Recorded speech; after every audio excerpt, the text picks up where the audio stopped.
Ben O'Sullivan, TD.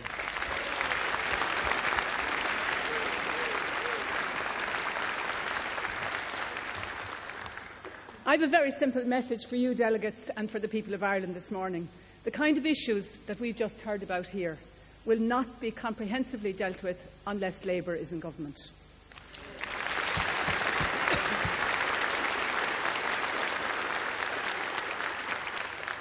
There is no other political party in this country that will take the measures and commit the resources that are needed to dramatically improve literacy standards.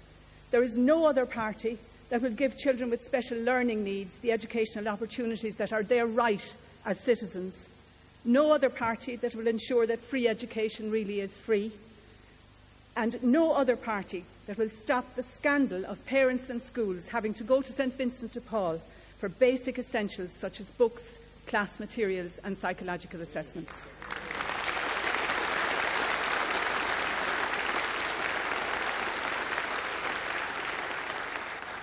Labour is the only party whose core values of equality and solidarity put educational opportunity for all at the centre of our agenda.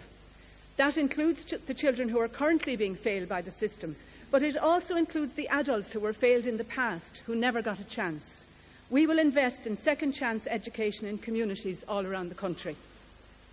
It is scandalous that children in areas classified as disadvantaged are still experiencing such difficulties with literacy and numeracy, as just described by Joanna Tuffy. We will not let them slip through the net any longer and leave primary school without these skills. The last time an intervention was introduced to make a difference for these children was under a Labour minister, when Niamh Bhreathnach introduced Early Start and Breaking the Cycle.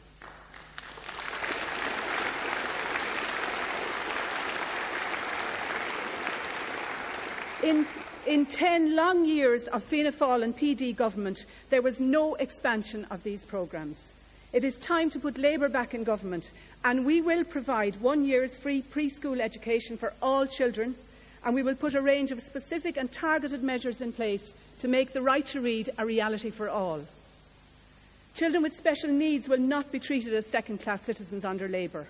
We will fully resource the National Educational Psychological Service, and we will provide the supports they need at all levels, and we will not leave them and their parents struggling at the transfer from primary to post-primary to establish their right to support all over again. The Education for Persons with Special Educational Needs Act was supposed to end that struggle, and that is what Labour in government intends to do. And my colleague Kathleen Lynch is currently finalising a comprehensive set of proposals to fully ensure that people with disabilities can exercise their full rights as citizens. We will double the capitation grant and support schools to be the best that they can be, with effective leadership and democratic structures and an environment that interacts with the local community. The party has developed a prototype design of an open, flexible and sustainable school campus, which, as many of you will know, is on display outside here in the hall at the conference today. And what of communities that have no school, or a school that is bursting at the seams? Do you know that the Department of Education waits for a patron to come forward before it will set up a new school? Labour will change that. We will acquire the land at the early stages of development, build a school and have it in place for the community when it is needed.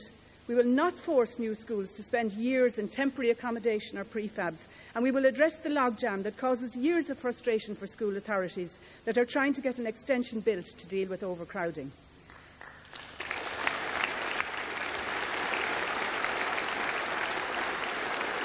Getting this right will mean we can reduce maximum class size, which this government has shamefully failed to do despite an explicit commitment in the programme for government. Labour, we don't want to be in government for jets and for Mercs. We want to be in government to change the system. We will do that, and we will give every person in this country the right to exercise their full potential. Thank you very much, delegates. Limerick East, John O'Sullivan there with the message, change in education won't happen without Labour in government. Now another change of